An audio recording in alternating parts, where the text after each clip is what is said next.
The Israeli newspaper Haaretz is reporting Israeli Prime Minister Benjamin Netanyahu is meeting today with ministers and heads of security agencies at the military headquarters in Tel Aviv. For more, we go to Tel Aviv, where we're joined by Gideon Levy, award-winning Israeli journalist and author, columnist for the newspaper Haaretz, where he's also a member of the editorial board. Gideon, welcome back to Democracy Now! Can you talk about the response in Israel to Israel's killing of the Hamas leader, Yahya Sinwar? As you can imagine yourself, Amy, there is a lot of sense of joy and pride. The media is encouraging it, obviously. The main headline of the most popular newspaper in Israel, Yediot Ahronot, says the Satan was assassinated. The mood is of big content and of really feeling that justice prevailed and this Hitler was assassinated. Nobody asked what will be the day after. Nobody asked what did Israel benefit out of it. We are all celebrating the killing of the Satan. Can you talk about what the families of hostages are saying? Where you are in the city of Tel Aviv, it seems like they didn't skip a beat yesterday in their protest of Netanyahu as they demanded a ceasefire. Yeah, they are torn because they are clever enough to understand that the killing of Sinwar does not mean the release of their beloved ones. On the contrary, it might even postpone it or maybe even miss it totally, because as long as Sinwar was alive, there was a partner. Now, with whom will Israel deal about any kind of hostage deal, if Israel is at all interested in? The feeling is that Netanyahu, now he's boosted by much more support in Israel after this success, this military success of assassinating Sinwar.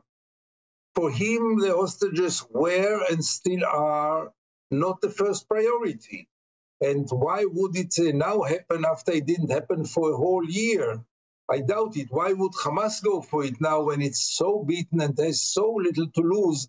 Why would they now care about releasing the hostages, almost their last asset? So I understand that families, they don't speak in one voice, and it shouldn't be one voice, but at least part of them are really in anxiety that maybe the last chance for releasing their beloved one was missed. Can you talk about what we understand of how Yahya Sinwar was killed? He was not in the tunnels. The video that Israel is putting out of him sitting in a chair, he was in Rafah. Who the forces were who moved into that place and the significance of that, Gideon Levy? First of all, it was totally incidental. I must praise the Israeli information system or propaganda, or Hasbara, as they call it. At least they admitted it, that it was not planned. They didn't try to show it as if it was a very planned operation. It wasn't. And he was killed. First, they bombed this house where he was, and then a drone got into the house and showed him in his last moments. Quite pathetic video. And then they shot him in his head, as we saw, twice at least, because there are 2 holes in his head. And they killed him. He was masked, as you saw, trying to hide from being recognized.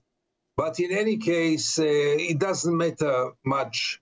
The fact is that Israel intelligence couldn't find him for 1 year. The fact is that Israel intelligence couldn't find the hostages for 1 year in a very small piece of land, Gaza Strip, where Israel is controlling now for 1 year. And finally, they found him. I mean, it was so expected. It's, how couldn't he be found finally when Israel is searching after him for so long and really distracting every building and every street in Gaza? So finally, they succeeded, obviously.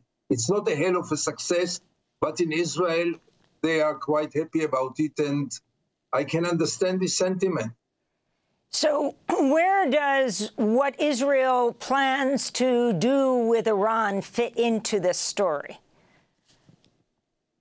I hope it doesn't fit, and I'm very afraid that it does fit, because Netanyahu now feels much more secure. Those last so-called or not so-called military successes and achievements started with the beepers and the pagers and continued with the assassinations of all the leaders of Hamas and Hezbollah. All those things just give him a boost to continue with the same way that he believes in, the only way he believes in, namely doing everything by force, doing everything throughout aggressive attacks on the rival, on the enemy. And he might think the same now about Iran, because Iran is the next object when the United States is so passive, really in a shameful way. He feels he has a carte blanche to continue, and he has a carte blanche to continue because the United States never stopped him, even not for a moment. He totally ignored the advices of the American administration, and rightly so. Why would he bother about presidential advices if the arms continue to flow and the ammunition continues to flow? So I'm very afraid that this will encourage him also to go to all kinds of great operations, grand operations also in Iran. And then it can be really frightening because the outcome might be really catastrophe. And maybe he will succeed. Who knows? I mean, until now, we were all scared of invading Rafah. And look, he invaded Rafah and nothing happened. I want to turn to Democratic presidential nominee Kamala Harris, praising the assassination of Sinwar as progress toward the elimination of Hamas. She spoke in Milwaukee, Wisconsin, where she was campaigning Thursday. Hamas is decimated and its leadership is eliminated. This moment gives us an opportunity to finally end the war in Gaza.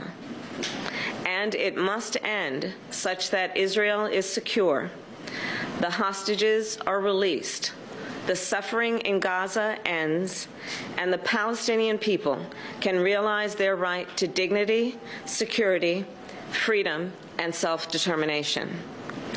And it is time for the day after to begin.